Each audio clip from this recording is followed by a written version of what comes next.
Bismillah, alhamdulillah. Salatu wassalamu ala rasulillah. Allahun e madhëruar e falenderojmë, paqja, mirësia, bekimet e Allahut qofshin mbi dërguarin e tij Muhammedin alayhis salam, familjen e tij, mbi shokët e tij dhe mbi gjithë besimtarët që ndjekin pasojnë rrugën e tij deri në ditën e fundit. Ne inshallah do të vijojmë ato tema të cilat i kishim prekur para se të ndërprisnim këtë serinë e mësimeve dhe bëhet fjalë për disa vepra dhe disa njerëz që automatikisht i do fort Allahu i lartësuar. Dhe nëpërmjet këtyre, si thuaç, trajtesave apo temave të cilat ne kemi ndarë bashkërisht, motivohemi, karikohemi që të jemi prej atyre njerëzve të cilët Allahu i lartësuar i do. Dhe ne dimë shumë mirë që prej madhështisë së kësaj feje është që tek Zoti i gjithësisë nuk është special, nuk është i veçantë, as nuk është i zgjedhur dhe as nuk është i dashur dikush për shkak të ndonjë kriteri tjetër përveç devotshmërisë. Dhe devotshmëria është tërësia e virtyteve të larta. Devotshmëria është tërësia e virtyteve të larta. Ai i cili mbledh, grumbullon, i bën të vetat dhe stoliset me sa më shumë virtyte dhe morale të larta, atëra është më i dashur tek Allahu i lartësuar. Mirë, po në veçantë janë disa njerëz të cilët Zoti i gjithësisë ka përmendur që këta janë të dashur tek Allahu i lartësuar. Që lutim Allahun e madhëruar të na bëjë prej tyre. Ne do marrim sot shkurtimisht inshallah një prej këtyre kategorive që lutim Zotin e gjithësisë të jemi prej tyre. Dhe do t'i referojmë një ajeti ku Allahu i lartësuar thotë: "O ju të cilët keni besuar, men yartadda minkum an dinihi, fasawfa ya'ti Allahu biqaumin yuhibbuhum wa yuhibbuna, adhillatin 'ala al-mu'minin, 'izzatin 'ala al-kafirin."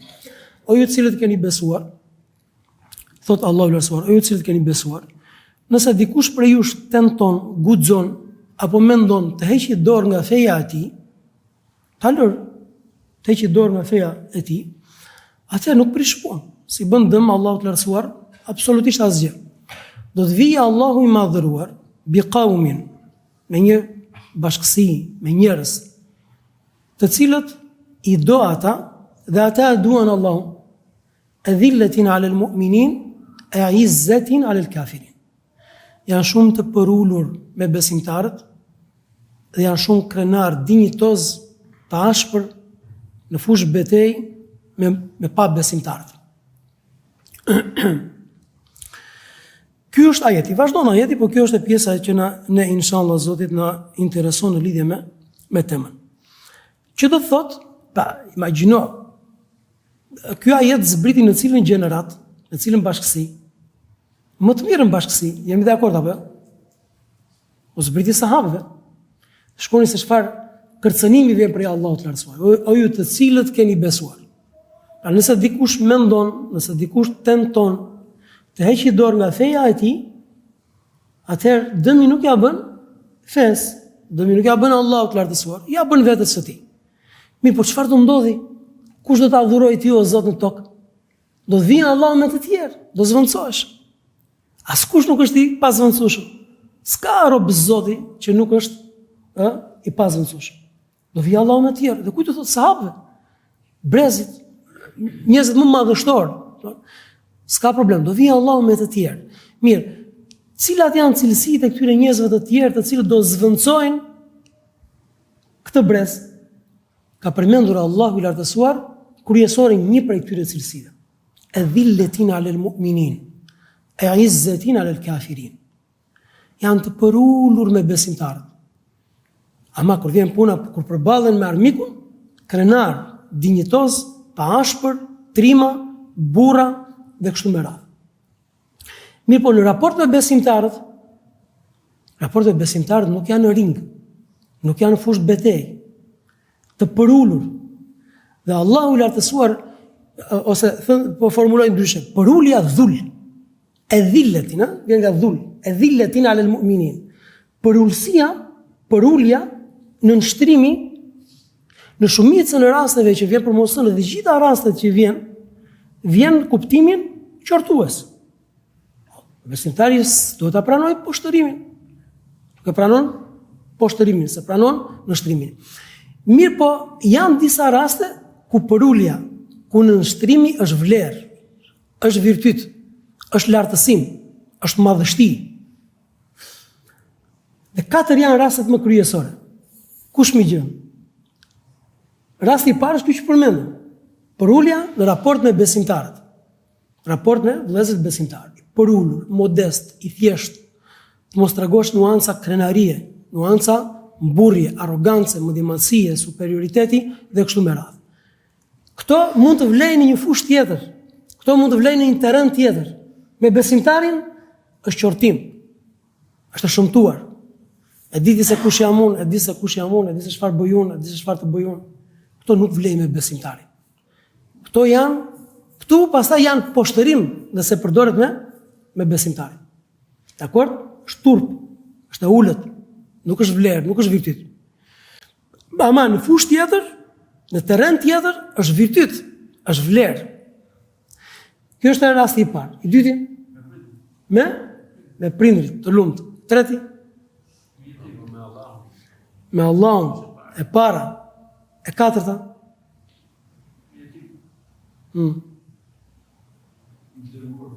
E dërguarin. Përfshihet me Allahun. Me dijen dhe me edukatorin me mësuesin. Këto janë 4 rastet ku përulja mund të themi në shtrimi çfarë është vlerë, është madhështi dhe automatikisht është ngritje dhe lartësi. I marrim me radhë. Nga një fjali inshallah Zoti se do të përpiqemi që mos zgjatemi shumë. Me Allahun e lartësuar. Kush ma thot prej jush për kufizimin, një prej për kufizimeve që kanë sjell dietarët në lidhje me adhurimin. Nëse dikush të pyet dhe thot, mund të ma përkufizosh pak adhurimin? Si e kupton ti? Çfarë qasje ke me adhurimin? Si e kupton adhurimin ti? Cila do të ishte përgjigjja? Si e kuptojmë në adhurimin? Ose cili është një prej përkufizimeve që është një pjesë e mirë e dietarëve kanë quajtur ai më madhështori. Është një emër që përmbledh dhe përfshin gjithçka që Allahu I lartësuar e do dhe e pëlqen atë. Prej fjalëve, veprave, të dukshme apo të padukshme. Ky është përkufizimi I adhurimit. Pra, kur themi unë jam krijuar për të adhuruar Zotin, çfarë nën kuptoj? Që unë do të bëj maksimumin, do të derdh, shpenzoj energjitë e mia, jetën time për të grumbulluar sa më shumë, për të dalë prej meje sa më shumë fjalë dhe vepra që Allahu I do, I pëlqen, të dukshme apo të padukshme. Jemi dakord? Ky është përkufizimi I adhurimit. Adhurimi ka 2 shtylla kryesore. Cilat janë 2 shtyllat kryesore të adhurimit? Përulja absolute dhe dashuria absolute. Pa këto të dyja, adhurimi nuk vlen. Kush e adhuron Zotin e gjithësisë pa dashur Allahun e madhruar, s'vlen kjo adhurim. Dhe kush e adhuron Zotin e gjithësisë me qasjen dhe tendencën sikur I bën nder Allahut të lartësuar, sikur bën nder, siç erdhën te pejgamberi alayhissalam dhe I thanë, ne të kemi bërë, ne të kemi ndihmuar dhe ne të kemi mbështetur dhe ne, dhe Allahu i lartësuar e mbylli këtë kapitull. Yamununa alejke neslemu, pra po të përmendin ti adhurimet e tyre, kontributet e tyre, u thuaj s'ka nevojë Allahu për ato. Allahu ju ka bërë juve nder, që ju ka udhëzuar dhe ju ka bërë musliman. Prandaj ul kokën, për ulu, sepse nuk e pranon Zoti I gjithësisë adhurimin edhe nëse vjen me kontribut sa malet, sa gjithë dunjaja. Nëse nuk ka këto 2 elementë, këto 2 esenca. Është si ajo gjella që nëse I mungojnë këto 2 elementë, më merret hidhet. Dakord? Dhe cila është dashuria? Po cila dashuri? Absolute. Ku ti përpiqesh të shtosh diçka dhe nuk ke më çfarë shton. Përpiqesh të dedikosh Allahut të lartësuar dashuri, jo si dashuria që I kushtojnë mallit, pasurisë, gjës, fëmijëve, prindërve, pronës, jo, diçka më speciale, diçka më madhështore, sepse është hyjnore. S'ka të bëjë me këto gjërat e tjera toksore. Dakord? Dashuria absolute e shoqëruar me përuljen absolute. Imagjino pak një rob, një besimtar, një besimtare që adhuron Zotin pa u lodhur, pa pushim, duke dashur fort dhe duke qenë I përullur dhe modest. Dhe kjo është e para. Përulja në raport me Zotin e gjithësisë, përpara Allahut të madhruar. Përpara Allahut të lartësuar, besimtari është çfarë është përullur, është I nënshtruar, slogani I tij apo ajo fjala, ajo deklarata e tij që nuk e shqit nga goja e tij është sami'na wa atana, e dëgjova dhe u binda. Kjo është e parë. E dyta me prindrit. Pse me prindrit dhe në veçanti kur në moshën e pleqërisë? Sepse ky është momenti më kritik dhe më delikat për t'i kthyer borxhin. Për t'i kthyer borxhin. Imagjinoni pak për kushtimin e prindit me fëmijën, atëherë kur fëmia është delikat. Atëherë kur ka më së shumti nevojë, kur është foshnjë, kur është vogël, kur është fëmijë, kur është në formim, kur do investim. Si është derti dhe si është përkushtimi dhe investimi i prindit. Vjen një moment kur do të kthesh borxhin. Nëna do të jetë në atë gjendje, babai do të jetë në atë gjendje, i pa fuqishëm, i pa mundur për të kryer ndoshta edhe nevojat e tij minimale. Jemi dakord apo? Atëherë këtu do t'i kthesh borxhin. Si do ta kthesh borxhin? Për ulje. Prandaj Allahu lartësuar thot: "Wakhfid lahuma janaha dhulli min ar-rahma." Shtrije krahun e përuljes të nështrimit përpara tyre. Krahun, dorën, cilën dorë të përuljes të nështrimit përpara tyre. Të gatishmërisë. Në çdo moment mua më ke si një rob shërbëtor të përullur, të nështruar në çdo çast që ti do të më therrasësh. Me prindin. Arroganca, mendjemasia, krenaria, guximi, Allahu na ruaj, dora, pastaj siç mund të arrijë dikush mizor, kriminal me prindin, është burrëri, është trimëri, është krenari, është lartësim, është shtat pash në dhëgjë, thot populli. Është poshtërim. Është poshtërim. Kjo është e dyta. Madje poshtërim, Zoti na ruaj, është dhe wala taqul lahuma uffin, mos u thuaj atyre as uf. As një shenjë pa kënaqësie apo refuzimi. E treta, cila ishte me besimtarët. Me besimtarët, kjo që është dhe tema jonë. Po ndoshta inshallah Zotit, nëse shohim të arsyeshme mund të sjellim dhe shembuj konkret për ta ilustruar akoma më shumë. Tani, përulja, raport me njerëz në përgjithësi, apo modestia, apo edhe veçanërisht raport me besimtarët, nuk do thot nështrim, nuk do thot poshtërim, nuk do thot cënimi i dinjitetit. Dakord, se këto besimtari është i obliguar të i ruaj në maksimum.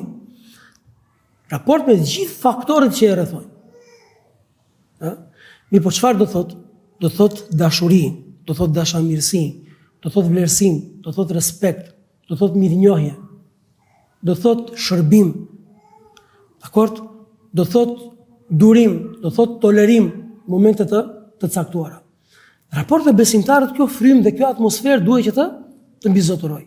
Në momenti pasaj që dikush e ngatron, të tregon gjoksin, tregon forcën, tregon krenarin, tregon pasurin, kujt i fleti, unë kam arritur këtë gjë dhe kam arritur atë gjë, këtu pastaj, çfarë ndodh?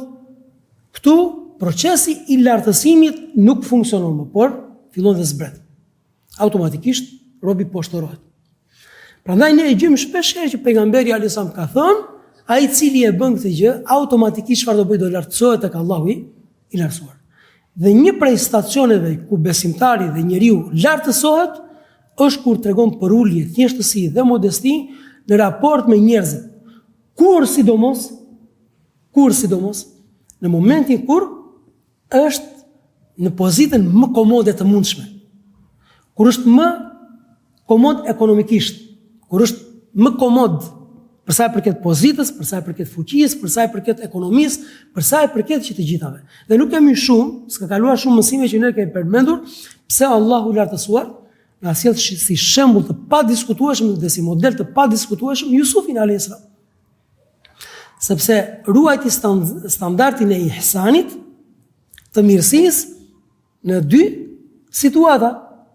Situata e parë cila ishte? Kur ishte i dobët në burg. Situata e dytë kur ishte në pushtet.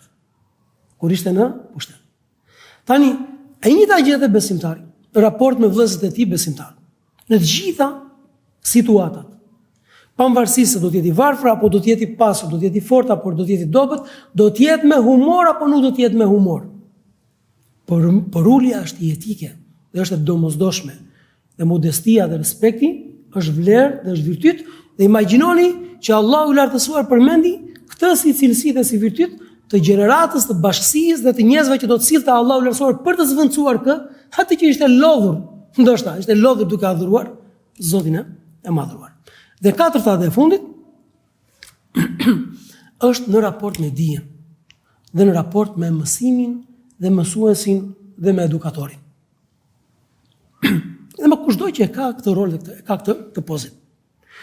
Dhe dietarët kanë thënë që Allahu i lartësuar asnjëherë nuk ja bën risk dijen dikujt që është mendje madh, dhe dikujt që është arrogant, dhe dikujt i cili nuk është i përulur, dhe dikujt i cili nuk i bëjnë gjak gjunjët e tij. Dakor? Dhe madje dikush i cili nuk kalon akoma në shkallë akoma më të avancuar të jetë i nënshtruar. Prandaj shpesh herë kemi thënë, dhe qëndrimi në mënyrën se si ti qëndron dhe ri në mësim është shumë i rëndësishëm. Prandaj unë për vetë time as nuk e gëlltit dot dhe as nuk e konceptoj dot se si mundet ti kthej shpinën dikush atij që jep mësim. Si mundet më shumë? Në moment që ka hapësirë, se mund jetë jemi në një situatë ose në një terren që nuk ka mundësi. Nuk mundet. Prandaj dhe pejgamberi alayhis salam, ose si thua me fjalë, është e pëlqyeshme që në momentin që ligjërohet ditën e xumahit kemi thënë, jo vetëm me qenien tënde me trupin tënd ti je ballë për ballë, po mundësisht ta shohësh dhe në sy atë që ligjëron, atë që mbar mësimin. Dakor? Momentin, dakor, nuk je duke mbajtur, nuk je duke dëgjuar mësimin, por je duke lexuar. Për ulje, lexon fjalën e Allahut, lexon fjalën e pejgamberit alayhis salam. Lexon diçka që mundet aty të jetë kyçur xhenetit tënd. Dhe ti tani e hape në këtë moment. Por nuk ka shans të të hapi Zoti i gjithësisë nëse njeriu nuk tregon për ulje. Dhe kujdes, këtu nuk diskutojmë për informacionin. Informacionin Allahu i lartësuar i ja jep atij që ja do të mirë dhe atij që nuk ja do të mirë. Ka fitnexhin dhe ka problematik dhe ka bidatçin dhe ka njerëz të devijuar të cilët janë enciklopedi, janë bibliotek, mirë po nuk kanë bereqetin e dijes. Tu nuk po diskutojmë për të nxësh, për të nxënjë, po mundson Zoti. Mirë po a jep bereqetin, që ky bereqet të përkthehet në devotshmëri, që kjo dije të përkthehet në devotshmëri, dhe të përkthehet në përulësi, dhe të përkthehet në mirësi dhe në t'i bëj dobi? Jo. Çfarë duhet? Duhet patjetër ky element. Përulësia përballë atij i cili të mëson, të edukon, të formon, i je borxhli gjithë jetën. Prandaj për gjërave të cilat ne jemi gjunafshar dhe gabimtar dhe minimumi lëm mangët është që nga unë i pari që harrojmë të lutemi për ata të cilët na kanë mundsuar që ne të ndryshojmë qoftë me një informacion. Qoftë me këto që vinë shkarazi për shembull këtu në telefon. Do të jetë pjesë e duave tona. O Allah, ruaj, begatoj, forcoj, furnizoj, diun lutje që mund burojnë prej shpirtit, të gjitha ata të cilët kanë kontribuar në dijen time, në formimin tim, në udhëzimin tim. Dakor? Këtyre njerëzve u jemi borxhli për gjatë gjithë jetës dhe në krye të këtyre edukatorëve, dhe në krye të këtyre mësuesve, s'ka dyshim që është Muhamedi sallallahu alaihi wasallam. Prandaj prej adhurimeve më fisnike dhe më madhështor janë salavatet. Pse kjo gjë? Sepse është kthim borxhi. Pse? Pse duhet bëjmë sa më shumë salavate? Çfarë është salavati? Është kthim borxhi. Ka dhënë udhëzimin, ka mundsuar udhëzimin, atë çfarë bën ti? Ti lutesh për të. Këto ishin 4 rastet ku besimtari pjesën tjetër të jetës, gjatë gjithë jetës duhet të jetë me dinjitet, duhet të jetë me krenari, duhet të jetë koka lart, nuk duhet besimtari të ekspozojë veten e tij përballë poshtërimit, nuk duhet që të cënojë dinjitetin e tij në një formë apo në formën tjetër, nuk është e thënë që të uli kokën dhe të ndyrojë padrejësinë, absolutisht jo, mirë po, janë 4 stacione dhe janë 4 momente ku ai i cili është më i përulur dhe ai që është më i nështruari dhe më modesti, ai është më i lartësuari tek Allahu i lartësuar. Ai do të jetë më i lartësuari dhe më i graduari tek Allahu i lartësuar. Dhe ishin këto të 4 që lutim në Zotin e gjithësisë që t'i përthithim dhe t'i bëjmë pjesë të jetës tonë. Me thojmë kaq subhanallahu wa bihamdihi ashhadu an la ilaha illa anta astaghfiruka wa atubu ilayk.